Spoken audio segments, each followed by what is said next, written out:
اپنے معاملات میں کسی کی مداخلت برداشت نہیں کریں گے۔ سیاستدانوں پر افسوس ہے کہ سمجھوتا کر لیتے ہیں۔ ملک کا نظام بہتر کرنے کے لیے ایک جگہ ٹھہرنا ہوگا۔ مولانا فضل الرحمان کی کراچی میں میڈیا سے گفتگو، کہا عوام کو ثمرات ملیں گے تو ثابت ہوگا معیشت بہتر ہوئی۔ جب تک روپے کی قدر کو تقویت نہیں ملے گی عام آدمی کو ریلیف نہیں مل سکتا۔ سربراہ JUI نے کہا کہ PTI نے مذاکرات کے حوالے سے ہمیں اعتماد میں نہیں لیا، ہمیں نہیں پتا وہ کیا کہہ رہے ہیں اور کیا کر رہے ہیں۔ کوئٹہ کے حلقے PP45 میں دھاندلی کی گئی جس کے ثبوت موجود ہیں۔ دوسری جانب PP45 سے پیپلز پارٹی کے کامیاب امیدوار علی مدد جتر کا نوٹیفیکیشن معطل۔ الیکشن کمیشن کے 2 رکنی کمیشن کا فیصلہ جاری، ریٹرننگ آفیسر سے 16 جنوری کو فارم 45 طلب کر لیے۔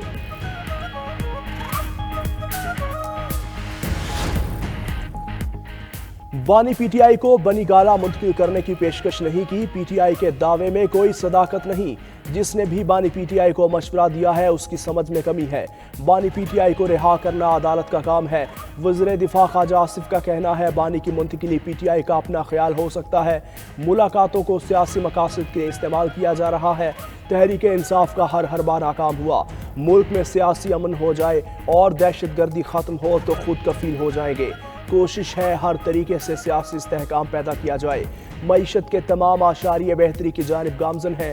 بانی PTI کی تخریبی کارروائیوں کے باوجود بڑی تبدیلیاں آئی ہیں۔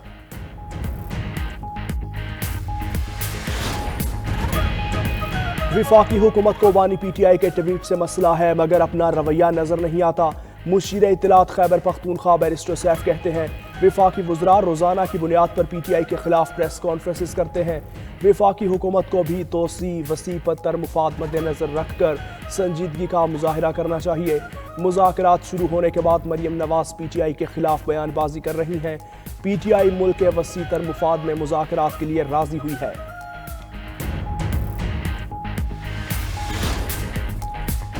PTI کی فائنل کال مس کال ثابت ہوئی، سول نافرمانی کی کال بھی ناکام ہو چکی۔ وزیر اطلاعات پنجاب عظمہ بخاری کہتی ہیں PTI کا واحد ایجنڈا ملک کی تباہی ہے۔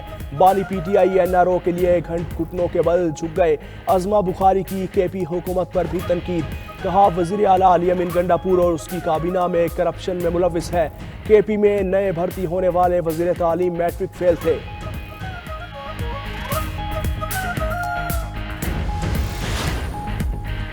مذاکراتی کمیٹیوں کا اجلاس طلب کرنے سے متعلق کسی نے رابطہ نہیں کیا۔ مذاکراتی کمیٹی کی بانی PTI سے ملاقات حکومت کی ذمہ داری ہے، میری نہیں۔ اسپیکر قومی اسمبلی ایاز صادقہ حکومت اور اپوزیشن مذاکرات سے متعلق اہم بیان، کہا حکومت اور اتحادی فیصلہ کر لیں کہ ملاقات ہو سکتی ہے یا نہیں۔ فریقین جب کہیں گے 1-2 روز کے نوٹس پر اجلاس بلانے کے لیے تیار ہوں۔ 4 جنوری کو اسد کیسر کو کہہ دیا تھا کہ بانی PTI سے ملاقات کا مطالبہ حکومت تک پہنچا دیا۔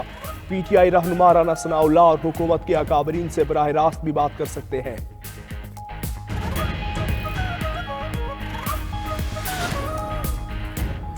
تعلیم کا حصول ہر معاشرے کا بنیادی حق ہے۔ لڑکیوں کو تعلیم کے حصول میں مشکلات کا سامنا ہے۔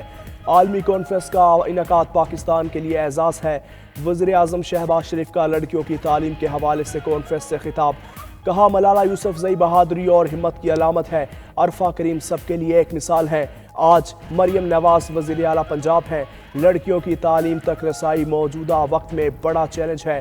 لڑکیوں کو فنی تعلیم کے ہنر سے مالا مال کرنا ہوگا۔ لڑکیوں کو معیاری تعلیم فراہم کرنے سے معاشرہ مضبوط اور ترقی یافتہ ہوگا۔ طالبات اپنی قابلیت سے عالمی معیشت میں بھرپور کردار ادا کر سکتی ہیں۔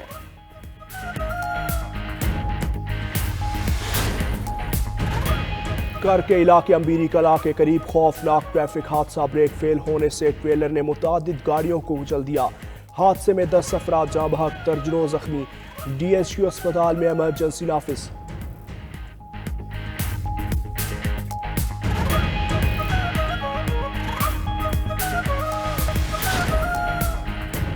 وفاقی وزیر داخلہ سے برطانوی ہائی کمشنر جین میریٹ کی ملاقات، 2 طرفہ امور پر تبادلہ خیال۔ محسن نقوی کا کہنا تھا کہ پاکستانی قوم اور سیکیورٹی فورسز نے دہشت گردی کے خلاف جنگ میں بے پناہ قربانیاں دیں۔ پاکستان کی بہادر قوم نے دہشت گردی کے ناسور کا ڈٹ کر مقابلہ کیا۔ پاکستان میں بسنے والے شہریوں کے جان و مال کی حفاظت حکومت کی ترجیح ہے۔ قانونی دستاویزات کے حامل کسی بھی غیر ملکی شہری کے خلاف کوئی کارروائی نہیں کی جا رہی۔ قانونی دستاویزات نہ رکھنے والے غیر ملکی شہریوں کے خلاف کارروائی عمل میں لائی جائے گی۔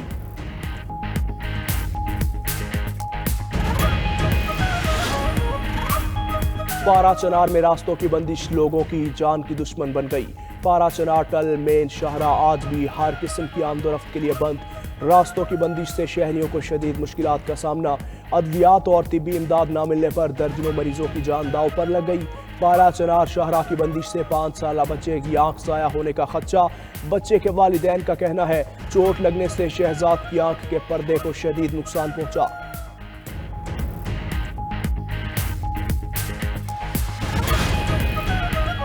ملک کے بالائی علاقوں میں شدید سردی سے زندگی جم گئی۔ برف باری اور منفی درجہ حرارت سے لوگ گھروں میں محصور۔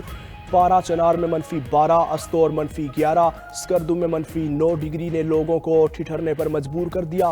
اسلام آباد میں 1، کوئٹہ -2، پشاور 2، لاہور 5 اور کراچی میں پارا 12 ڈگری ریکارڈ۔ مقبوضہ جموں کشمیر میں بھی شدید سردی کے ڈیرے۔ لیہ -13 درجہ حرارت سے پھر سرد ترین مقام قرار۔ سری نگر میں پارا -4، پلوامہ اور اننت ناگ میں -5 ریکارڈ۔ دوسری جانب لاہور، سیالکوٹ، نارووال، گجرانوالہ، رحیم یار خان میں بارش کا امکان۔ روس نے کہا ہے کہ صدر پیوٹن پیش کی شرائط کے بغیر ڈونلڈ ٹرمپ سے بات چیت کرنے کی۔ غیر ملکی میڈیا کے مطابق کرملن نے نو منتخب امریکی صدر ڈونلڈ ٹرمپ کے روسی صدر سے ملاقات کے بیان کو خوش آئند قرار دیا۔ اس سے قبل نو منتخب امریکی صدر نے اعلان کیا تھا کہ وہ یوکرین میں جنگ کے خاتمے کے لیے روسی صدر کے ساتھ ملاقات کرنے کی تیاری کر رہے ہیں۔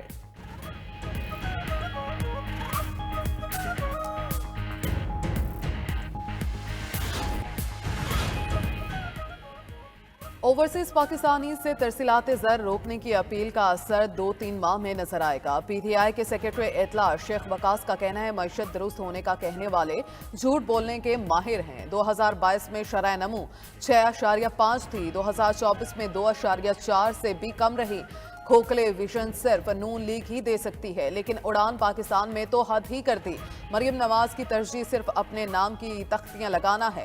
مزمل اسلم نے کہا ملک میں تبدیلی پہلے لاہور سے آتی تھی، اب پشاور سے آتی ہے۔ ہمارے دفاتر سے اب پنجاب والے پوچھ رہے ہیں کہ کیسے ہم نے معیشت کو بہتر کیا۔ کے پی کا جو مجموعی قرض ہے اتنا شہباز حکومت نے صرف 1 ہفتے میں لیا۔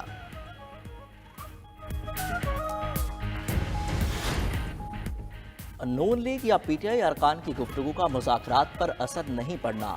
بانی پی ٹی آئی خود متنازع گفتگو کریں تو فرق پڑے گا۔ وزیر اعظم کے مشیر رانا ثناء اللہ کا حکومت پی ٹی آئی مذاکراتی کمیٹیوں کی بیٹھک اگلے ہفتے ہونے کا امکان ظاہر کر دیا۔ کہا اگلی 1-2 ملاقاتوں میں مذاکرات کی صورتحال واضح ہو جائے گی۔ وفاقی وزیر احسن اقبال نے پی ٹی آئی کو ملک دشمن قوتوں کا بڑا اثاثہ اور اعلی کار قرار دے دیا۔ بانی پی ٹی آئی پر تنقید کرتے ہوئے کہا وہ سیاسی قیدی نہیں، کرپشن کیسز میں سزا کاٹ رہے ہیں۔ جو دوسروں کو کہتے تھے رسیدیں دکھاؤ، آج خود این آر او کے لیے بھیک مانگ رہے ہیں۔ نامور ادیب، شاعر، مزاح نگار ابن انشا کی 47ویں برسی۔ شعری مجموعوں میں چاند نگر، اس بستی کے ایک کوچے میں، دل وحشی اور اردو کی آخری کتاب نے شہرت دوام حاصل کی۔ سفر نامے، چلتے ہو تو چین کو چلیے، دنیا گول ہے اور ابن بطوطہ کے تعاقب میں پڑھنے والوں کے ذہنوں میں نقش۔ اور فلم، ٹی وی اور تھیٹر کے نامور اداکار خالد بٹ کی پہلی برسی۔ جنجال پورا، بوٹا فرام توبہ ٹیکسین، لنڈا بازار، پری زاہ سمیت درجنوں ڈراموں میں اداکاری کے جوہر دکھائے۔ فن کے لیے خدمات پر پرائڈ آف پرفارمنس ایوارڈ سے نوازا گیا۔